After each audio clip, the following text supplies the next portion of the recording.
Cek cek. Assalamualaikum warahmatullahi wabarakatuh. Salam sejahtera untuk kita semua. Salam, Om Swastiastu, Namo Buddhaya, salam kebajikan. Terima kasih telah menyimak sampai video ketiga ya, berarti ya. Di video ketiga ini sebenarnya masih lanjutan dari video sebelumnya, yaitu mengenai 5 prinsip keuangan, dan di sini kita akan mulai belajar hitung-hitungan tentang time value of money. Sekali lagi, mungkin saya ingatkan, saya remind lagi bahwa time value of money ini merupakan prinsip, ya prinsip, bukan prinsip sih sebenarnya, tapi modal ya, modal dasar dalam nanti ke depannya kita akan menghitung yang namanya NPV, IRR, ya, payback period dan sebagainya. Jadi tiga ini kan seakan-akan bos ya, bos utama lah ya kalau main game. Dia bos utama, dan time value of money ini adalah senjata utama kita. Nah, senjata utama kita ini masih kecil sekali, masih dasar sekali, masih basic. Nanti kita akan kembangkan lagi konsep berpikirnya maupun teknis ya, cara hitung-hitungannya secara teknik kita juga akan melakukan perhitungan. Oke, mungkin kita langsung mulai aja. Di sini time value of money itu terbagi ya sebenarnya. Ini bukan klasifikasi time value of money yang secara teori, bukan. Jadi saya klasifikasikan berdasarkan sependek apa yang saya tahu. Jadi dari time value of money ini apa saja sih poin-poin yang perlu kita pelajari sehingga nanti kita bisa menggunakan time value of money sebagai modal kita menganalisa NPV, IRR dan sebagainya. Kenapa saya tekankan NPV, IRR dan sebagainya? Balik lagi kita ke konsep pertama, ke konsep awal bahwa ini adalah dasar-dasar analisis kelayakan bisnis ya dalam perspektif penilaian bisnis bagi pemerintah. Dan menurut hemat pandangan saya bahwa analisis kelayakan bisnis ini dilakukan itu utamanya adalah untuk mencari kelayakan bisnisnya secara keuangan. Karena untuk secara hukum, secara yang video waktu itu sempat saya buat, SDM, teknologi, pasar pemasaran, itu bisa dilakukan tanpa hitung-hitungan detail seperti ini ya. Butuh analisa mendalam juga, tapi untuk hitung-hitungan ini yang ingin saya share gitu ya, ingin saya share kepada teman-teman sekalian. Nah, dimulai dari analyzing cash flow timeline. Jadi dalam time value of money ini namanya juga time value of money. Ada waktunya, ada jangka waktunya, sehingga kita gunakan timeline lah untuk menganalisa sebuah cash flow, berapa nilainya, cara baca timeline seperti apa dan sebagainya. Kemudian nanti ada compounding future value, apa itu compounding ya, ada apa itu discounting dan present value. Mungkin teman-teman yang suka belanja sering tahu kata diskon, tapi itu beda ya. Konsep diskon yang di toko dengan konsep diskon yang kita gunakan mungkin secara bahasa sama-sama diskon, tapi itu nanti penerapannya beda, eh, pola apa istilahnya ya, mungkin pola berpikir yang kita gunakan juga nanti akan berbeda. Kemudian ada konsep annuities dan juga ada konsep perpetuities. Apa itu annuities, apa itu perpetuities, dan sebagainya nanti kita akan bahas satu-satu. Oke, langsung masuk aja kita ke yang pertama, yaitu analyzing cash flow timeline ya. Nah, bisa dilihat di sini timeline ya, sebelah kiri atau lini masa digunakan dalam memvisualisasikan aliran arus kas. Jadi sebenarnya aliran arus kas itu nggak harus kita visualisasikan, nggak ada masalah. Cuman ya, sama halnya di ekonomi ya. Eh, Sama halnya di ekonomi. Di ekonomi itu kita menggunakan apa? Kurva, ya. Di ekonomi itu kita menggunakan kurva. Let's say katakan ini ada kurva, ini quantity, ini price gitu ya. Ini kurva demand, ya. Ini kurva supply, ini equilibrium. Tanpa kita bikin kurvanya bisa. Tapi kurva ini memudahkan, ya, sehingga pada prinsipnya timeline ini juga memudahkan. Memudahkan bagi siapa? Bagi kita, user yang menghitungnya. Bagi kita juga user yang menggunakan, misalkan nanti ada laporan analisis dan sebagainya, kita akan gunakan timeline. Yang timeline itu bentuknya beda-beda, nggak harus garis seperti ini.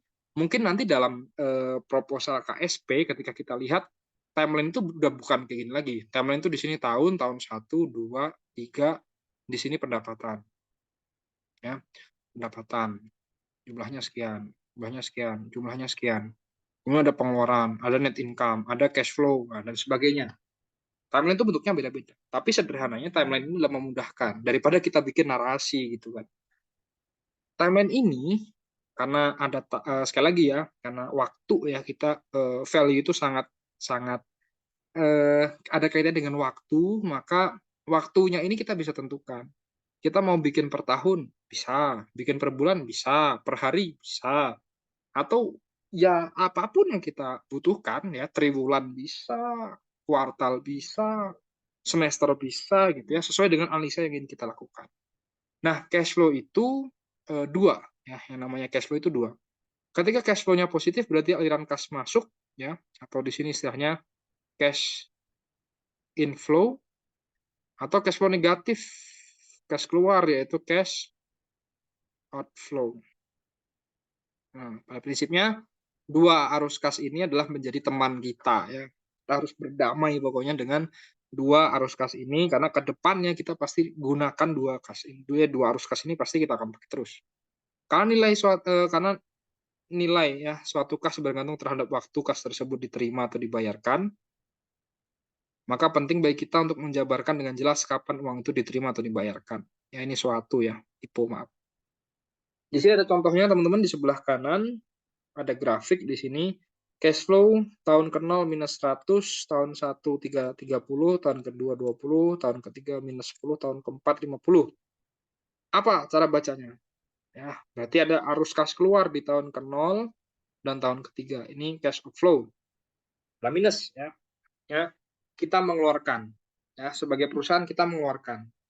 Terlepas dari apa yang kita keluarkan saat itu kita nggak peduli. Ya, jadi di tahun ke-0 walaupun memang ada kebiasaan-kebiasaan ya, ada norma-norma yang memang biasanya digunakan. Misalkan di tahun ke-0 adalah initial outlay atau capex pertama atau beli mesinnya ya dan sebagainya lah gitu. Di tahun berjalan biasanya penggantian spare part atau pemeliharaan dan sebagainya. Ya, tapi kita di timeline itu tidak berbicara itu. Di timeline kita melihatnya hanya ini kas keluar, ini kas masuk, gitu ya. Nah, sedangkan di tahun 124 itu ada kas masuk, tahun 1 $30, tahun 2 $20, tahun 4 $50. I kecil di atas ini menunjukkan tingkat diskonto. Apa itu tingkat diskonto? Nanti kita akan bahas ya. Sekarang kita masuk dulu ke slide berikut. Berikutnya kita ngomongin compounding dan future value. Jadi, teman-teman, value itu dua sebenarnya. Konsep future value dan konsep present value. Di prinsip ya, di Five Principle of Finance, di prinsip pertama disebutkan bahwa money has a time of value, ya, di mana di situ ada dua konsep kan, uang yang diterima saat ini lebih berharga dari uang yang diterima masa depan, dan yang kedua adalah uang yang kita terima saat ini bisa kita investasikan gitu ya, sehingga di masa depan kita bisa terima lebih banyak. Nah, dua itu sebenarnya sudah mencerminkan adanya future value dan adanya present value. Nah, sekarang kita lihat nih, sebenarnya apa itu future value? Ya, dari namanya juga kita lihat sebenarnya future value. Berarti nilai di masa depan. Tapi dalam konteks future value ini, saya akan gunakan kata future value daripada kata nilai di masa depan. Karena future value lebih familiar gitu ya. Di beberapa kasus nanti ke depannya juga lebih familiar dengan future value. Nah, konsep future value ini akan dijabarkan dengan yang namanya compounding, ya.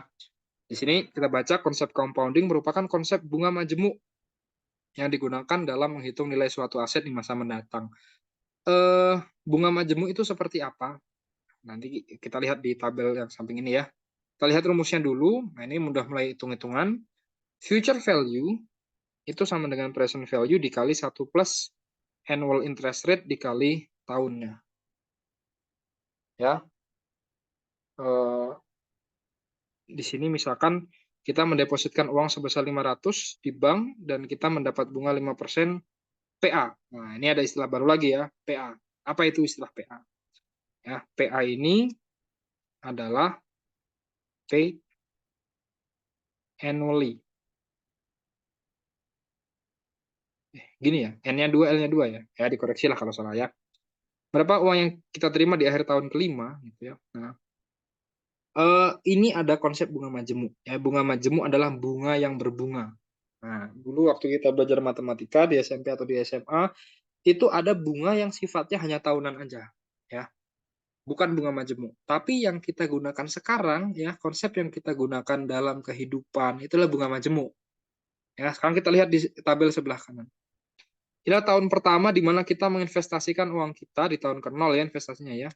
Setelah tahun pertama, ya, kita kan dapat bunga 5% nih, dapatlah $25, ya kan? Ini adalah ending value-nya. Jadi di tahun pertama, nilai investasi kita yang semula 500 itu naik ya, naik jadi 525. Ending value tahun pertama ini menjadi beginning value di tahun kedua. Sehingga bunga di tahun kedua, dasar penentuan bunganya adalah 525. Dikali 5%, dapatlah 2625. Sehingga ending value-nya itu adalah 551,25. Sudah bukan $25 lagi. Ya. Jadi kalau bunga tidak majemuk, ya, bunga yang biasa, itu harusnya di sini dapatnya 550. Kan? Ada selisih 1,25 dari majemuknya tadi. Lanjut lagi, ya. Ending value di tahun ketiga akan menjadi beginning value ending value di tahun kedua akan menjadi beginning value di tahun ketiga. Yang mana totalnya ya ending value-nya adalah 57881. Yang mana kalau tidak majemuk hanya kita mendapatkan 575. Ya, di sini sudah ada selisih 23,31. Nah, terus lanjut ya sampai tahun kelima. Di tahun kelima kita dapatkan 638,14. Selisihnya kalau tidak majemuk sudah semakin lebar ya. Nah, di sini kita lihat di kurva yang bawah ini. Dapat kita simpulkan apa sebenarnya ya? Sorry, aku mau coba tambah satu slide dulu.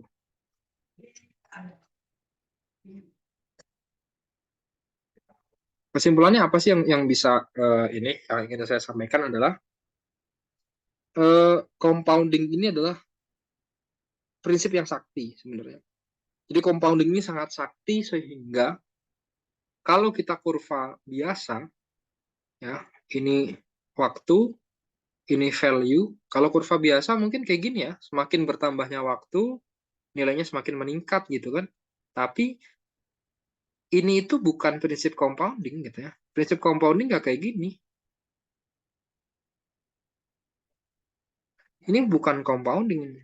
Prinsip compounding nggak seperti itu. Kurva compounding adalah seperti ini. Ya, dia nggak lurus, tapi dia melengkung ke atas. Jadi ada di satu titik di mana pertumbuhannya itu udah luar biasa sekali. Gitu ya. Jadi ada di satu titik di mana, sekali lagi, ada di satu titik, ya, ada satu titik di mana pertumbuhannya itu sudah luar biasa sekali gitu.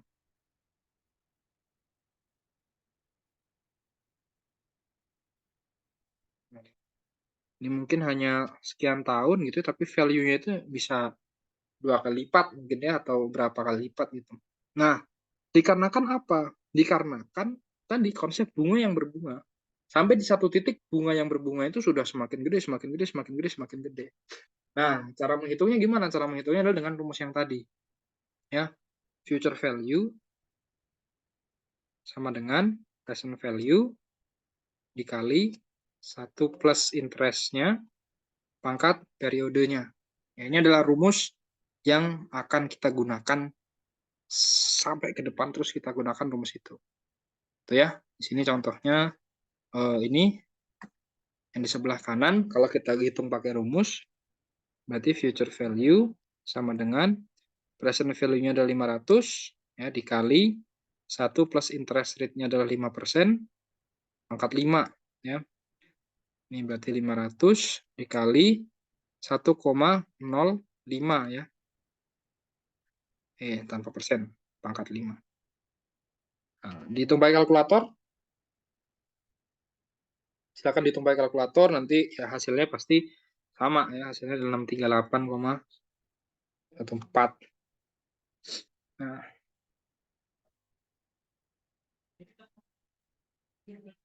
oke, itu adalah konsep future value. Sekarang kita berbalik ke konsep present value. Kalau konsep present value adalah namanya konsep discounting, ya. Jadi konsep discounting ini adalah konsep yang menghitung nilai sekarang ya dari suatu future value. Jadi future value itu kan nilai yang kita terima di masa depan. Ya. Let's say katakan di sini ya. Berapa present value dari uang 100.000 yang akan kita terima 25 tahun lagi jika diberikan tingkat diskon atau diskon rate-nya 5%. Ya. Jadi 100.000 gitu ya. 100.000 nih. Kalau tingkat diskontonya 0, ya nilainya tetap 100.000. Terus 100.000. Ya. Ketika tingkat diskontonya itu di sini dikatakan 5%, ya, maka di tahun ke berapa nih? Tahun kelima ya. Tahun kelima ini nilainya jadi 62,09. Tahun ke-10 jadi 38,55. Duh, nilainya kok nggak linier gitu ya. Kok nilainya kenapa nggak ini dikali 2 gitu kan, misalkan, atau 62,09 kenapa nggak kita bagi 2 aja gitu. Jadi tahun ke-10 nggak gitu ya. Karena prinsipnya sama, nilainya itu dia tetap melengkung ya. Ini waktu, ini value. Dia tetap seperti ini ya. Jadi ini untuk present value, sedangkan untuk future value tadi dia bentuknya seperti ini. Dia yang future value. Nah, kita hitung rumusnya dibalik ya. Kalau tadi aku izin hapus ya gambarnya ya. Kalau tadi future value sama dengan present value dikali 1 plus interest pangkat N, maka present value sama dengan future value dibagi 1 plus I pangkat N. Atau ya orang-orang mungkin lebih suka menulisnya present value sama dengan future value dikali 1 per ya. 1 per 1 plus I pangkat N. Tadi di sini I di future value tadi kan interest rate. Tapi I di sini discount rate. Apa sih bedanya gitu ya? Secara prinsip sama. Yaitu hanya penyebutan yang membedakan kalau di future value itu namanya interest, kalau di present value namanya discount rate. Gitu ya. Nah, setelah kita hitung ya, ini 100.000 gitu ya selama 25 tahun. Ini nilainya menjadi 29.530 ya. Ini di kalau 10 tahun ini nilainya 38.550 nih kayaknya ya kalau 10 tahun nih. Kalau 5 tahun nilainya 62.090 nih. Nah, setelah ini 10 tahun, setelah 25 tahun nilainya menjadi 29.530. Oke. Nah, sekarang kita belajar prinsip annuities ya. Kalau tadi kan present value sama future value ya. Sekarang kita belajar prinsip annuity. Apa sih prinsip annuity gitu ya? Apa bedanya dengan yang tadi? Prinsip annuity ini adalah suatu konsep aliran kas yang terjadi secara terus-menerus dalam jangka waktu tertentu, nominalnya tetap ya. Misalkan setiap tahun, setiap semester, triwulan, seterusnya ya. Eh, jadi ketika pembayaran itu bersifat tetap, misalkan 5.000 per tahun ya. Tahun 1, tahun 2, tahun 3, tahun 4, tahun 5 ini harus 5.000 ya. Begitu juga dengan present value. Ini kan future value ya. Kalau present value juga sama. 500, 500, 500, 500, 500. Harus sama nilainya. Nggak boleh beda. Nilainya nggak boleh beda. Harus sama. Nah, sekarang ada kasus nih, misalkan kayak gini ya. Sorry.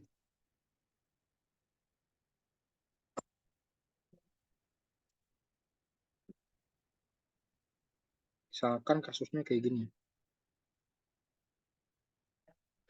Kasusnya adalah di tahun ke-0 ya. Di tahun 1,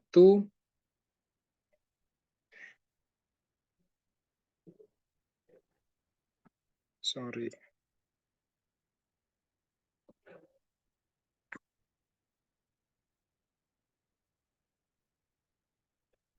ini ya, misalkan tahun 0, tahun 1, tahun 2, tahun 3, tahun 4, tahun 5, tahun 6, 7, 8, 9, 10.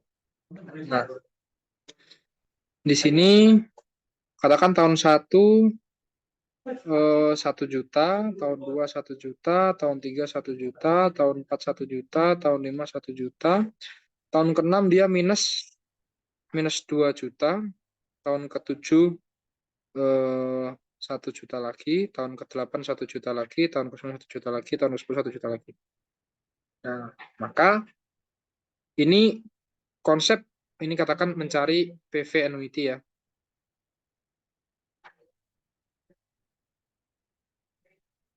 Jadi ini sampai sini, ini kita bisa PV annuity.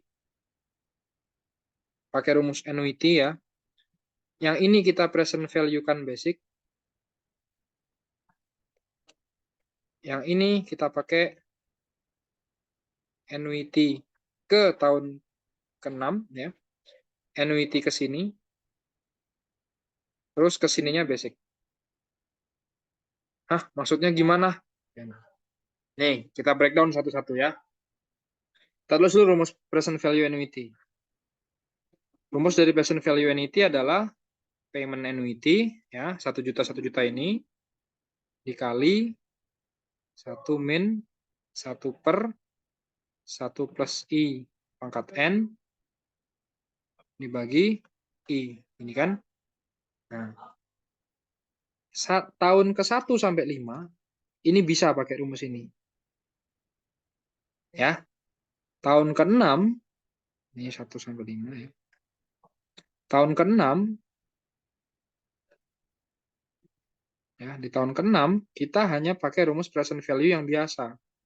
Future value dikali 1 per 1 plus I pangkat N. Sedangkan untuk tahun ke-7 sampai ke-10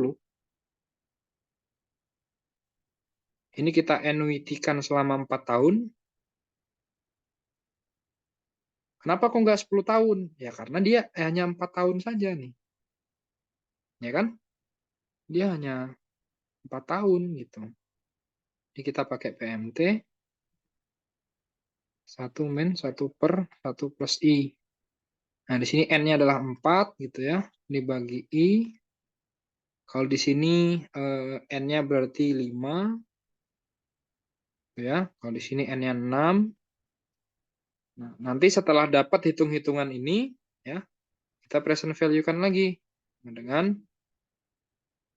ini ya, hasil hitung-hitungan ini dikali 1 per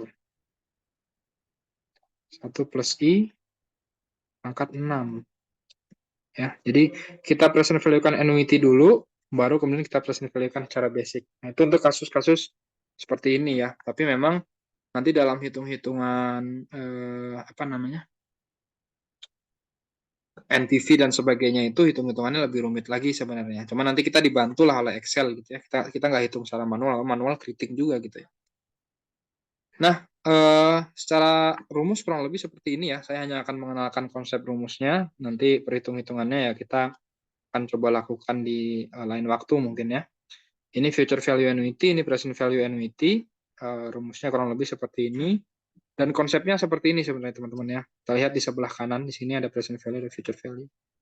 Tanpa kita annuity-kan, sebenarnya kita bisa cari masing-masing ya. Misalkan kita ingin cari di tahun ke-5 misalkan. Kita mulai dari tahun ke-1. Kalau tahun ke-5 ya, tahun ke-5 berarti kita 4 kali kan, 1 2 3 4. Ya kita future value kan 4 kali. Jadi tahun ke-1 ini ada 5.000 dikali 1 plus 6% pangkat 4. Yang ini dikali 1 plus 6% pangkat 3. Yang ini dikali 1 plus 6% pangkat 2. Yang ini 1 plus 6% pangkat 1. Yang ini dikali 1 plus 6% pangkat 0. Pangkat 0 kan 1 ya. Baru kemudian semuanya dijumlahkan hasilnya ini. Nah, karena ini kan panjang ya, lama ya kita menghitungnya satu-satu kan. Maka itu muncullah tadi konsep yang namanya konsep annuity gitu kan. Selama annuity selama cash flow-nya sama nilainya, bisa langsung kita future value kan. Sama dengan present value sebenarnya teman-teman. Kita present value kan satu-satu bisa. Ya, per tahun bisa nih kalau kita lihat. Satu-satu ini present value-nya. Cuman kan capek kan, pegel. Jadi daripada kita present value kan satu-satu, langsung aja kita pakai present value annuity. Syarat karena apa? Syaratnya sudah terpenuhi. Periodenya jelas per tahun, tetap. Nominalnya juga tetap 500, 500, 500, 500, 500. Sehingga bisa pakai konsep annuity. Nah, itu untuk konsep annuity ya, teman-teman. Kemudian konsep terakhir ya, sudah konsep terakhir ya, adalah konsep perpetuity. Perpetuity ini adalah konsep tak terhingga ya. Dianggap kekal atau tidak memiliki waktu jatuh tempo atau tidak punya waktu pembatasnya itu nggak ada. Kalau tadi misalkan jelas selama 10 tahun ke depan, jelas selama 25 tahun ke depan. Ya, kalau perpetuity ini itu konsepnya nggak jelas. Konsepnya itu sampai sampai seterusnya gitu. Nah, ada di sini ada level perpetuity, artinya interestnya tetap sama ada growth perpetuity. Jadi ada pertumbuhannya lah sederhananya. Nah, yang ingin aku tekankan adalah konsep perpetuity itu kenapa kok bisa muncul konsep perpetuity? Karena kita lihat ya di sorry tadi aku ada salah gambar kurva ya. Ini kan tadi time value aku tadi untuk present value kan tadi aku gambarkan seperti ini ya. Ini salah ya teman-teman ya. Harusnya nggak seperti ini kurvanya. Tapi kurvanya itu seperti ini harusnya. Ini time, ini value. Nah, kurva itu harusnya seperti ini ya teman-teman ya. Nah, gini kurvanya. Nah, konsep perpetuity muncul. Ya ini present value yang benar ya. Harusnya seperti ini kurvanya ya. Aku minta maaf tadi salah gambar kurvanya. Nah, kenapa konsep perpetuity itu muncul gitu ya? Ada value, ini ada time. Nah, awalnya mungkin nilainya itu tinggi ya, katakan 100.000 ya, di tahun pertama. Tapi di tahun kesekian gitu ya, nilainya anjlok sampai dia itu mendekati nol. Ya, sampai di satu masa nilainya itu dijumlahkan ke kanan gitu ya, nilainya kalau diakumulasikan ke kanan gitu ya, sum dari nilai ke kanan itu udah kurang dari satu, udah nggak signifikan gitu. Nah, konsep perpetuity itu di situ. Jadi dia menjumlahkan sampai seterusnya. Dia jumlahkan sampai ujung, sampai habis, tapi sampai satu titik di mana nilainya sudah tidak signifikan. Gitu ya. Makanya di sini bisa kita hitung. Kenapa kok bisa sampai nilai tidak signifikan? Contohnya, uang $100, gitu ya, kita present value in. Satu plus katakan interestnya 10%. Ya, selama 100 tahun. Coba kita hitung gitu. Berapa sih nilainya kalau misalkan sampai 100 tahun gitu ya. Coba aku hitung ya. Terus dikali,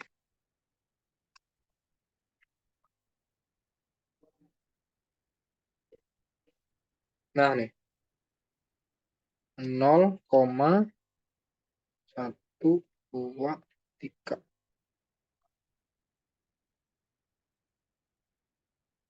7,256. Ini adalah $100 ketika 100 tahun lagi dengan interest rate 10%. Nah, ini kalau kita jumlahkan ke sana, ke seterusnya, mungkin nilainya hanya berapa gitu kan.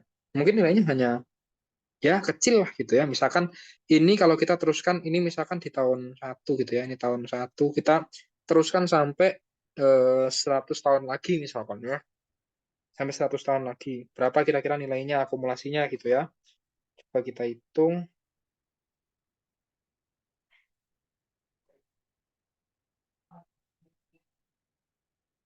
10%, 100.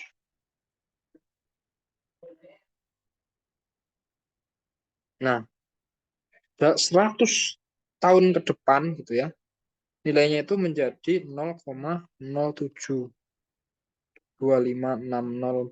Nah, ini kan udah nggak signifikan nilainya ya. Jadi di tahun tertentu itu perpetuity bisa kita cut. Artinya nilainya itu sampai tahun tertentu ke sana itu udah dianggap nggak signifikan. Nah, itu kenapa muncul konsep perpetuity, teman-teman. Perpetuity ini ada dua, ada level perpetuity, ada growing perpetuity. Di sini untuk level perpetuity itu caranya sederhana ya, present value. Perpetuity itu hanya bisa untuk present value, teman-teman. Future value nggak bisa. Future value perpetuity itu jawabannya tidak terdefinisi atau tidak terhingga ya, pastilah karena future value kan di masa depan ya berapa aja bisa. Present value perpetuity itu cara menghitungnya sederhana, ini rumusnya ini ya, PMT dibagi I, payment annuity tiap tahunnya berapa. Di sini tiap tahunnya 90.000, kita tulis 90.000 dibagi I-nya adalah 9% ya, kita bagi 9%, maka langsung dapat 1 juta.